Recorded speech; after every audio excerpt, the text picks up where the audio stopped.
Kalau menurut ceritanya dari Iwan ini, Unpri itu sudah lama berdiri. Terus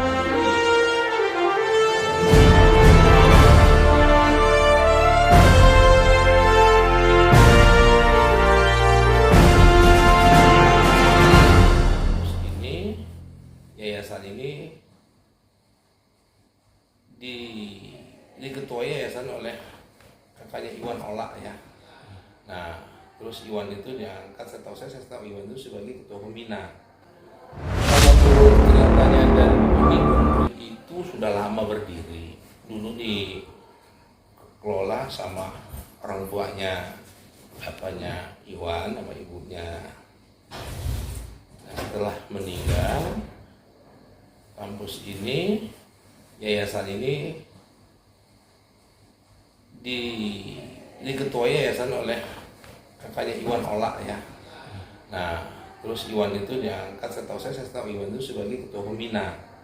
Nah, pada saat pembina di 2022 saya diajak sama saudara Iwan lihat-lihat kampus. Nah, saya datang kemarin, betul loh tuh datang tuh ada di Senatalis atau apa tuh ya. Datanglah kalau nggak salah hadir itu Pak Bupati Kabupaten Tangerang, Jaki ya, menghadir rasa di Senatalis. Nah, akhirnya saya Iwan kenalan, dibawalah ke ruangannya. Nah, saya lihat-lihat ini kampus besar seperti ini, kok mahasiswanya kok nggak kelihatan, nggak ada.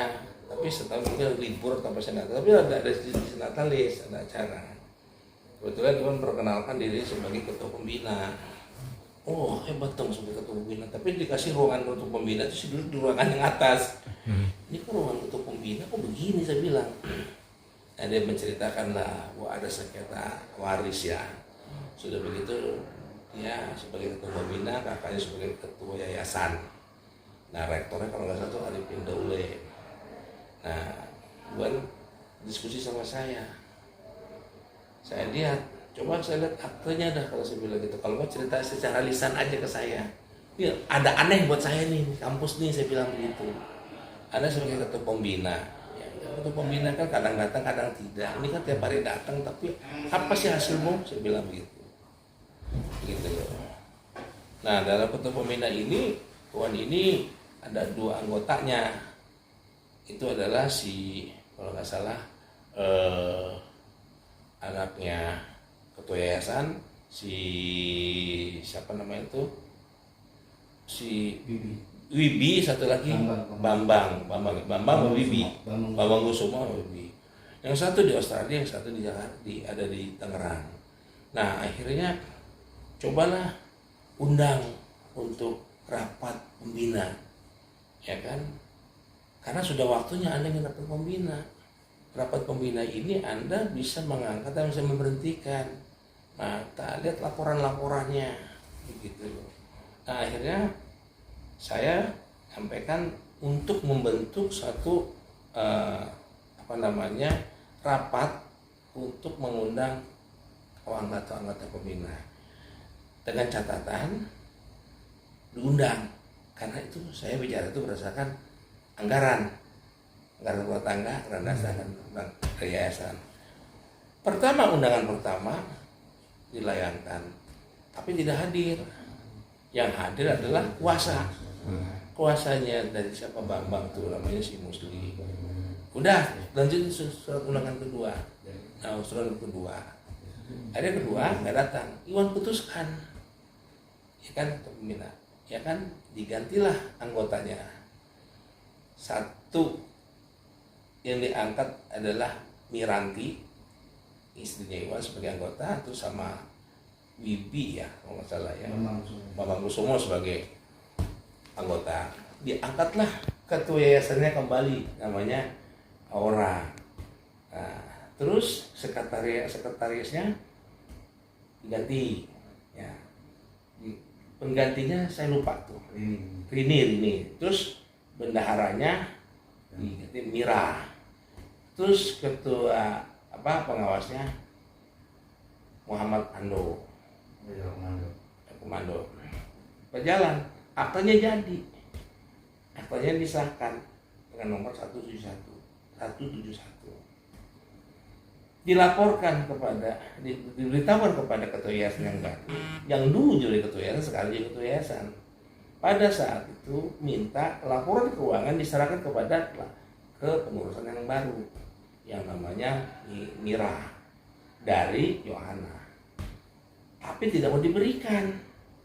Makanya diundang, saya bilang bikin lagi undangan, ya, tanda tangan ketua pembina mengundang Yohana untuk hadir untuk menyerahkan itu. Undangan 1, nggak hadir 2, nggak ada 3, dah bikin somasi, saya bilang somasi 1, prosedur 3. Nah, setelah lihat terjadi begini, ketua yayasan dengan pembina nggak klop. Ini kenapa? Nah, akan timbul masalah hukum nantinya. Itu prediksi saya, analisa saya, dan itu betul. Terjadilah keributan, ya, ada ricuh, ya, sengketa. Padahal yang buat sengketa itu mereka. Kalau mereka sudah menyerahkan, karena kan dia ketua yayasan, ya kan, dia ketua yayasan. Nah, Iwan ini ketua pembina, pemerintah mengangkat, ya kan. Ini dewa lah kalau ini. Yang bikin gaduh bukan saya, undang-undang katakan begitu. Nah, akhirnya laporan terjadi, ya. Nah, laporan terjadi, itu dilaporkan, nggak lama kemudian Iwan dilaporkan lagi, memasukkan akte katanya. Iwan dari mana masukin akte? Bikin juga tidak, ya, bikin juga tidak, dia bikin akte, ya, notaris, tapi nggak bisa disahkan akte nomor 4-nya dia. Yang disahkan punya 171. Nah, dimulai lapor-melapor terjadi, dan ini akan ricuh selamanya. Dan saya yakin Iwan saya tata terus supaya Iwan maju terus. Nah, jadi timbullah laporan lagi, ya, penggelapan dalam jabatan. Nah, membatalkan bikin permohonan pengacara si Musli itu yang sangat tersesat, ya kan, dapat kliennya juga tersesat, ya kan, membatalkan akta 71 dengan surat permohonan di pengadilan. Ditolak sama hakim, diadakan suruh cabut karena ada sengketa. 1-0, kalah dia. Ya, dia bikin lagi gugatan untuk membatalkan akta 71. Ya kan? Nah, ternyata si Musli ini adalah lawyernya Iwan juga. Nah, dalam kode etik, dia kena etik, dia salah. Nggak boleh sebagai dia pernah menjadi kuasanya Iwan, dia sekarang dia mengantem si Iwan. Dia, saya bilang, arahkan laporan ke Peradi. Nah, Peradi putusannya mengatakan Musli kena skors 6 bulan jadi pengacara. Nah, gugatannya sekarang ini, yang sampai saat ini, itu ada replik. Jatahnya dia, haknya itu untuk replik sampai nggak bisa dijawab, nggak dibuat. Nah, si Iwan sebagai ketua pembina, dia membuat dupliknya, tapi belum bisa bikin duplik karena replik belum ada. Ya, kita lihat nanti besok putusnya seperti apa, dan saya akan ditolak. Oke? Nah, dari akta 171 buat lagi akta, rapat lagi pembina, ya kan, memberhentikan ketua yayasan yang baru itu, yang kemarin saya yang lamanya si orang diangkat dari akta 171 sebagai ketua yayasan, diberhentikan nama ketua pembina, diangkatlah ketua yayasan baru namanya Muhammad Komando, ya kan. Nah, dengan urutannya nggak jauh beda, sekretarisnya tetap, bendaharanya tetap, cuma ketua pengawasnya diganti. Keluarlah akta 13, ya, berjalan sekarang. Nah, yang saya khawatirkan ini ada kerjasama konspirasi dari Dikti, ya, tentang kelas jauh, ya, yang dibuka di daerah Citra Raya segala macam. Timbullah mahasiswa-mahasiswa itu nggak ada di sini, ada belajar di tempat lain. Nah, di tempat lain ini akhirnya bertanya, uangnya tidak masuk ke yayasan.